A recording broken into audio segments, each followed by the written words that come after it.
Welcome to Biplab sir notes.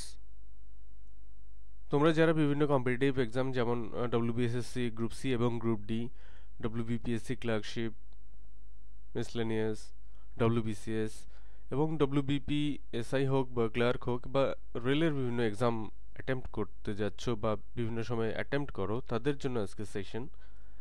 Today's topic is international international organization international organization most important 25 এরকম international organisation গুলো আজকে আমি MCQ আকারে তোমাদের সামনে প্রেজেন্ট করতে যাচ্ছি এবং এটা তোমাদেরকে বিভিন্ন কম্পিটিটিভ এক্সামে মারাত্মকভাবে হেল্প করবে, এটা আমি বিশ্বাস করি। তো চলো আজকে সেশনে আমরা চলে যাই। ফার্স্ট কোশ্চেন যেটা আজকে রয়েছে, রেড ক্রস সারা পৃথিবী জুড়ে সেবা, রিলিফ এবং রিলিফ কার্যের জন্য রেড ক্রস অত্যন্ত গুরুত্বপূর্ণ একটি সংস্থা। রেড ক্রসের সদর দপ্তর, অপশনগুলো দেখো, জেনেভা রয়েছে, বার্লিন রয়েছে, প্যারিস রয়েছে, নিউ ইয়র্ক রয়েছে। এখানে সঠিক উত্তরটি কি হবে? এখানে সঠিক উত্তরটি হচ্ছে জেনেভা। জেনেভা এটি কোথায় অবস্থিত? সুইজারল্যান্ড। সুইজারল্যান্ড সুইজারল্যান্ডের জেনেভা হচ্ছে রেড ক্রসের হেড অফিস বা হেডকোয়ার্টার। নেক্সট প্রশ্ন দেখো, Interpol. Interpol means international police, আন্তর্জাতিক যে পুলিশ বাহিনী সেটাই হচ্ছে ইন্টারপোল। এর সদর দপ্তর কোথায়? অপশনগুলো দেখো, বার্লিন রয়েছে, জেনেভা রয়েছে, প্যারিস রয়েছে, নিউ ইয়র্ক রয়েছে। এখানে রাইট অ্যান্সার হচ্ছে প্যারিস। এটি কোথায় অবস্থিত? ফ্রান্সের রাজধানী হচ্ছে প্যারিস এবং এই জায়গাটি আইফেল টাওয়ারের জন্য জগৎ বিখ্যাত। চলো আমরা নেক্সট কোশ্চেনে চলে যাই। আজকে নেক্সট কোশ্চেন হচ্ছে এডিবি বা Asian development bank. Asian development bank এর সদর দপ্তর, অপশন রয়েছে হংকং, কাঠমান্ডু, টোকিও, ম্যানিলা বা মেট্রো ম্যানিলা বলা হয়, যেটা কিনা ফিলিপিন্সে অবস্থিত। Hong Kong, Kathmandu, Tokyo, metro Manila বা ম্যানিলা, এটি কিন্তু রাইট অ্যান্সার। এখানে রাইট অ্যান্সার হচ্ছে ম্যানিলা। ফিলিপিন্সের ম্যানিলা হচ্ছে রাইট অ্যান্সার, অর্থাৎ এই ম্যানিলাতেই রয়েছে এশিয়ান ডেভেলপমেন্ট ব্যাংকের হেডকোয়ার্টার। নেক্সট দেখো, বিশ্ব বন্যপ্রাণী সংরক্ষণ তহবিল বা ওয়াইল্ড লাইফ ফান্ড এর সদর দপ্তর, অপশনগুলো দেখো, জেনেভা রয়েছে, বার্লিন রয়েছে, প্যারিস রয়েছে, গ্ল্যান্ড, সুইজারল্যান্ড রয়েছে। এখানে রাইট অ্যান্সার আনডাউটেডলি গ্ল্যান্ড, সুইজারল্যান্ডের গ্ল্যান্ডেই রয়েছে WWF, রেসলিং নয় কিন্তু, ওয়াইল্ড লাইফ ফেডারেশনের হেডকোয়ার্টার, HQ। তো চলো আমরা নেক্সট কোশ্চেনে চলে যাই। NATO, north Atlantic treaty organization, এটি একটি মিলিটারি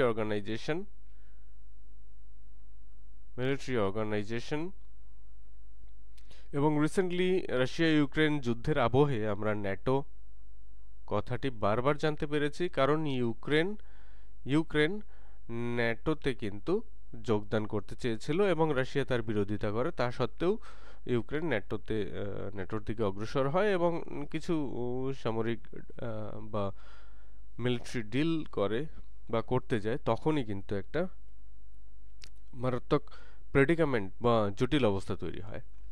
যাই হোক, ন্যাটোর সদর দপ্তর Brussels, Geneva, Brussels, Paris, New York. এখানে রাইট অ্যান্সার হচ্ছে ব্রাসেলস। মনে রাখবে, ন্যাটোর সদর দপ্তর হচ্ছে ব্রাসেলস। তারপরে রয়েছে ICZ বা আন্তর্জাতিক বিচারালয়, এর ফুল ফর্ম হচ্ছে international court, COURT, court of justice, international court of justice. এটি নেদারল্যান্ডের দ্য হেগ, নেদারল্যান্ডের দ্য হেগ বা হেগে অবস্থিত। So here the right answer is option D, undoubtedly the Hague. আন্তর্জাতিক বিচারালয়টি কোথায় অবস্থিত? হেগে। দ্য হেগ হচ্ছে এখানে রাইট অ্যান্সার। চলো আমরা নেক্সট কোশ্চেনে চলে যাই। Question number 7, UNICEF, United Nations international children's emergency fund, এর সদর দপ্তর কোথায়? পুরো নামটিও এখানে দেওয়া রয়েছে, একবার দেখে নিতে পারো। অপশনসগুলো দেখো, জেনেভা রয়েছে, ব্রাসেলস রয়েছে, প্যারিস রয়েছে, নিউ ইয়র্ক রয়েছে। তোমাদেরকে আমি 5 সেকেন্ডস দিচ্ছি, তোমাদের অ্যান্সার মার্ক করে নাও। এখানে রাইট অ্যান্সার হচ্ছে অবশ্যই ইউএসএতে, নিউ ইয়র্কে। নেক্সট, সার্ক আমাদের এশিয়ান অর্গানাইজেশন এবং সাউথ এশিয়ান অর্গানাইজেশন বলা ভালো। South Asian association for regional cooperation, যেখানে ভারতও একটি সদস্য। শুধু ভারত নয়, ভারত, নেপাল, বাংলাদেশ, এই আমাদের সমস্ত প্রতিবেশী দেশগুলোই এর সদস্য, তবে চীন এর সদস্য নয়, যেহেতু সাউথ এশিয়ান কথাটি রয়েছে।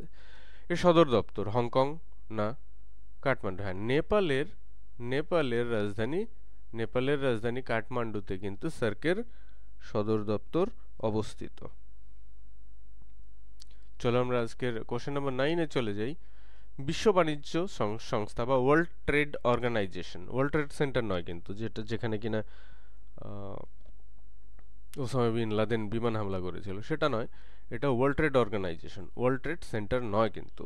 এর সদর দপ্তর, অপশনগুলো দেখো, জেনেভা রয়েছে, ব্রাসেলস রয়েছে, প্যারিস রয়েছে, নিউ ইয়র্ক রয়েছে।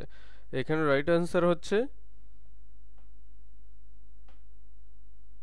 এখানেও কিন্তু রাইট আনসার জেনেভা।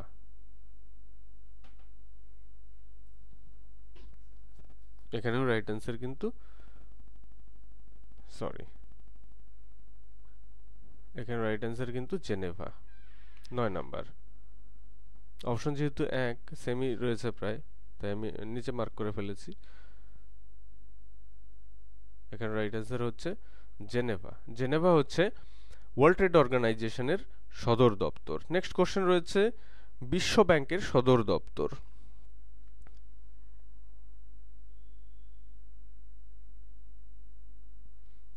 অপশনগুলো একবার দেখে নাও, Geneva, Washington DC, Paris, New York. এখানে রাইট অ্যান্সার হচ্ছে ওয়াশিংটন ডিসি। ওয়াশিংটন ডিসি হচ্ছে ওয়ার্ল্ড ব্যাংক বা বিশ্ব ব্যাংকের হেড অফিস, সদর দপ্তর। সো টোটাল আমি তোমাদেরকে 10টি কোশ্চেন্স দিলাম। 10টি কোশ্চেন্সে তোমরা কে কত পেয়েছো সেটা অবশ্যই কমেন্ট করে জানাবে। তো চলো আমরা 11th কোশ্চেনে চলে যাই। রাষ্ট্রপুঞ্জের পরিবেশ সংক্রান্ত কার্যক্রম, ইউনাইটেড নেশনস এনভায়রনমেন্ট প্রোগ্রাম, এর সদর দপ্তর কোথায়? নাইরোবিতে। নাইরোবিতে রয়েছে ইউএনইপি, ইউনাইটেড নেশনস এনভায়রনমেন্ট প্রোগ্রামের সদর দপ্তর। এখানে আর এমসিকিউ সেগমেন্টে সেগুলো নেই, কোশ্চেন আনসার সেশনে আমি এগুলো করে কোশ্চেন্সগুলো দিচ্ছি। সরি, আমেরিকান প্রদেশগুলোর সংগঠন, অর্গানাইজেশন অফ আমেরিকান স্টেটস, এর সদর দপ্তর কোথায় অবস্থিত? ওয়াশিংটন ডিসিতে। নেক্সট কোশ্চেন্স দেখো, আরব লীগ, এর সদর দপ্তর রয়েছে কোথায়? কাহিরা। 14th, ইউরোপিয়ান শক্তি আয়োগ, ইউরোপিয়ান এনার্জি কমিশন, এর সদর দপ্তর কোথায় রয়েছে? এর সদর দপ্তর রয়েছে জেনেভাতে। সো জেনেভা একটি, সুইজারল্যান্ডের জেনেভা একটি আন্তর্জাতিক গুরুত্বসম্পন্ন জায়গা, যেখানে অনেক ইন্টারন্যাশনাল অর্গানাইজেশনের গুরুত্বপূর্ণ সব হেডকোয়ার্টার্স রয়েছে। নেক্সট কোশ্চেন নাম্বার 15, আন্তর্জাতিক পরমাণু শক্তি agency IAEA, International Atomic Energy Association, এর সদর দপ্তর কোথায়? ভিয়েনাতে রয়েছে। নেক্সট কোশ্চেন, রাষ্ট্রপুঞ্জের খাদ্য ও কৃষি সংগঠন FAO, food and agriculture organisation, এটি কোথায়? ইতালির রোমে অবস্থিত। কোশ্চেন নাম্বার 17, আন্তর্জাতিক মুদ্রা ভান্ডার, এটি কোথায় অবস্থিত? IMF, ইন্টারন্যাশনাল মনিটারি ফান্ড, এটি ওয়াশিংটন ডিসিতে অবস্থিত। Next question, GATT, General Agreement on Tariff and Trade, taxation related, এই সংস্থাটির সদর দপ্তর হচ্ছে জেনেভাতে। নেক্সট কোশ্চেন 19, ইউনেস্কো, এটি কালচারাল হেরিটেজ বা কালচারাল এডুকেশনাল কালচারাল অর্গানাইজেশন বলতে পারো। ইউনেস্কোর ফুল ফর্ম হচ্ছে United Nations Educational Scientific and Cultural Organization. এর সদর দপ্তর কোথায়? প্যারিসে। নেক্সট, আন্তর্জাতিক শ্রম সংস্থা বা শ্রম সংগঠন ইন্টারন্যাশনাল লেবার অর্গানাইজেশন বা আইএলও এর সদর দপ্তর হচ্ছে জেনেভা।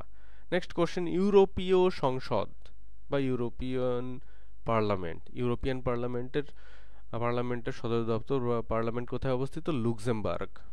নেক্সট কোশ্চেন, ইউরোপীয় মহাকাশ গবেষণা সংস্থা ISRO, European space research organisation, যেমন ইন্ডিয়ান স্পেস রিসার্চ অর্গানাইজেশন রয়েছে, ঠিক তেমনি ইউরোপিয়ান কান্ট্রিগুলোর একটি অভিন্ন স্পেস রিসার্চ অর্গানাইজেশন রয়েছে যার নাম হচ্ছে ইএসআরও। এর সদর দপ্তর প্যারিসে অবস্থিত। কোশ্চেন নাম্বার 23, অ্যামনেস্টি ইন্টারন্যাশনাল এরা সেবামূলক কাজের সাথে যুক্ত থাকে এবং বিভিন্ন আন্তর্জাতিক স্ট্যাটিস্টিক্স এরা প্রকাশ করে থাকে বা পাবলিশ করে থাকে। এটি অ্যামনেস্টি ইন্টারন্যাশনাল লন্ডনে অবস্থিত। 24th, আন্তর্জাতিক অলিম্পিক কমিটি লুসানে। নেক্সট প্রশ্ন, ইউরোপিয়ান কমন মার্কেট ইসিএম এটিও জেনেভাতে অবস্থিত। Organization for Petroleum Exporting Countries OPEC, ওপেকের সদর দপ্তর কোথায়? ভিয়েনাতে। কমনওয়েলথ রাষ্ট্রমণ্ডল এর সদর দপ্তর লন্ডনে। আর্থিক সহযোগিতা ও উন্নয়ন সংস্থা organisation for economic cooperation and development এর সদর দপ্তর কোথায় অবস্থিত? প্যারিসে। নেক্সট দেখো, আফ্রিকান ইউনিয়ন আদিস আবাবা, আফ্রিকান ইউনিয়নের সদর দপ্তর কোথায়? আদিস আবাবা। নেক্সট কোশ্চেন, চঘম বা কমনওয়েলথ রাষ্ট্রমণ্ডলীর রাষ্ট্রাধ্যক্ষদের সম্মেলন, অর্থাৎ কমনওয়েলথ ভুক্ত যে দেশগুলো রয়েছে সেই দেশগুলোর রাষ্ট্রাধ্যক্ষ বা হেড অফ দ্য স্টেট এদের যে সম্মেলন হয় বা অর্গানাইজেশন যেখানে রয়েছে বা সদর দপ্তর যেখানে রয়েছে সেটা হচ্ছে স্ট্রাসবার্গ। এবং CHOGM এর ফুল ফর্ম হচ্ছে commonwealth heads of government meeting. So this was total 30 questions for you, and these were actually for your preparation for different competitive exams, and I just told you that I will provide you from time to time different types of materials for your preparation to boost your preparation in different segments. So thank you again for watching the video, and if you really like the session, don't forget to give a thumb and subscribe and share.